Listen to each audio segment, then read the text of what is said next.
step overs with the short skip between. The main goal here though, okay? I don't want to see anybody bending, all right? Try to bring your knee to your chest as high as you can get it to get over that hurdle. If you're tall, don't just do enough to get over the hurdle, really try to maximize that range of movement, okay? So what you're gonna do is you're gonna stand here, upper body's up, make sure that your arms are in combination with this. So you're gonna come here, okay? Then short, between, then back up, short, between, back up, okay? We're gonna do 2 facing this way, 2 facing that way. Swing now is gonna be an exchange, okay? So we're gonna be using both lead legs, okay? Left and right leg. We're stepping over, so we're doing step overs, but they're gonna be reflexive, okay? I'm gonna try to break it down first to where it makes sense. So slowly, before I get into the movement, you're basically just stepping over the hurdle, okay? And then your trail leg now is gonna become your lead leg, your next lead leg, okay? So as I go down, I'm not trying to be super fast, I'm just trying to be clean on the way down. When the trail leg comes through, the fastest motion that you're gonna have is when you're coming through here, that contact to the ground and then right back over, okay? That's the fastest thing that's gonna happen. I'm not asking you to rush any of the other phases, but what it's gonna look like is this. So you come over it, down, over it, down, over it, down, over it, down, okay? So we want to see that little reflex, and we want to see make sure that your arms are actually moving in sync with the other one. Okay, remember the arm is going to pull the trail leg through. If I'm focused on what my arm is doing, my trail leg will follow that.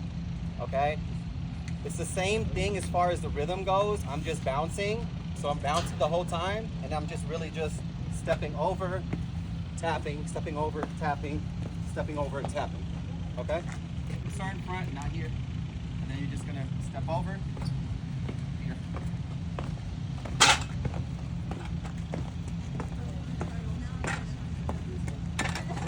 Now beat it around this way. All right. So I'm gonna tap, pivot, tap, pivot. It's the same concept, so it's still a reactive tap. Okay? I'm not doing this. I'm not going. I'm trying to pull that leg up. All right. So let me go ahead and go through it real quick. All right. Just watch. Please just watch what my foot is doing. Okay. The leg that's pivoting is not the outer leg. It's the first leg that goes over. Okay.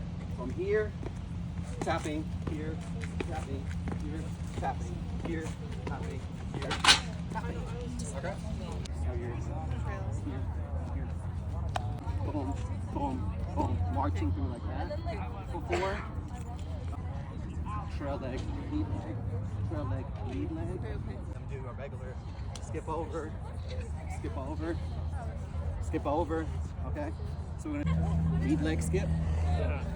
And then, the only thing is now, I'm popping over it here, popping over it, here, popping over it, taking it through like that.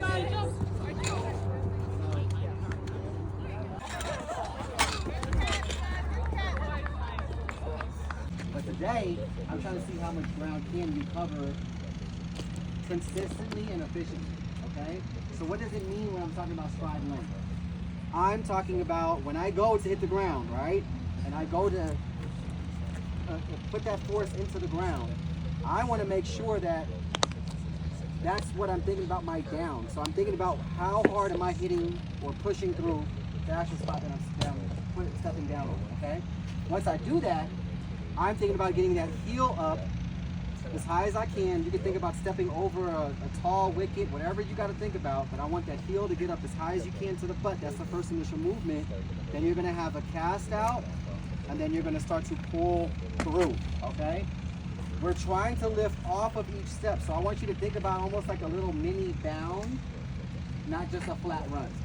Does that make sense? It's almost like you're just da, da, da, da. It's going to be consistent, but I don't want it to be so flat, because then it's going to get to the point where we're not going to get our knees up, okay?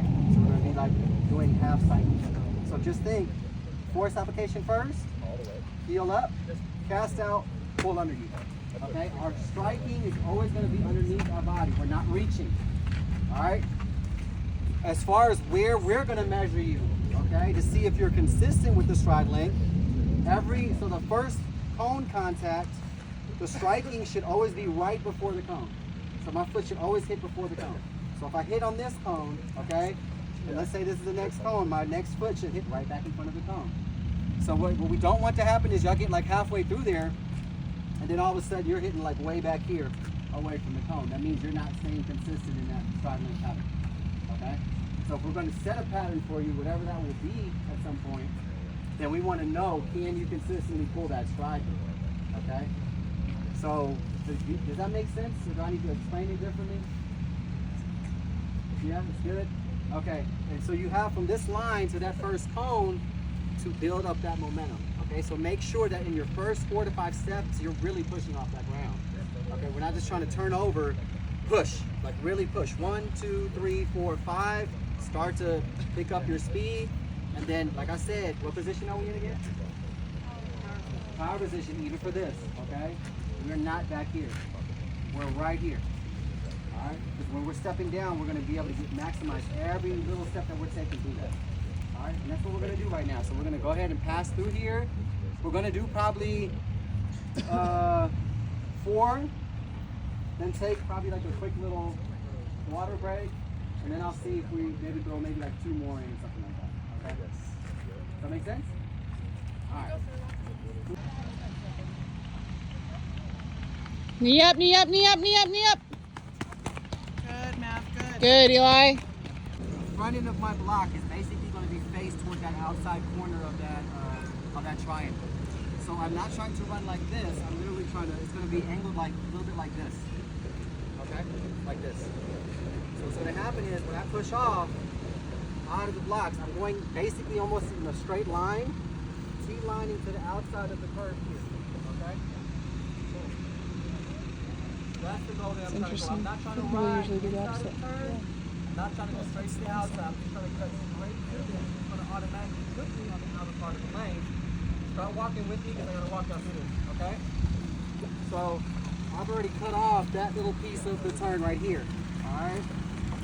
Now that I'm on the outer part of the lane, this meaning my left foot is kind of like, I guess I would say more midline. My right foot is more so on the outer part. We're gonna walk. We're gonna keep marching through here. Okay. So this is where I'm at. Still staying where I'm at. Faster.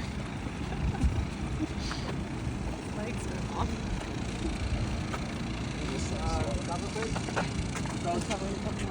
From this point here, this is what I call basically the red zone, right? This is where I got to make sure that I'm shifted into the position that I need to be in, and then I'm starting to get a little bit more intentional with my stride, getting more actively down to the ground because I'm preparing to accelerate through that hurdle, okay? So after I get about this far out, which is going to be roughly between like 12 meters, 15 meters, and I start to approach this, and I go to take off to the hurdle. We're taking off from the outer part of the lane. You know, see the rectangular marks right here, right? That's the center line of the hurdle, okay?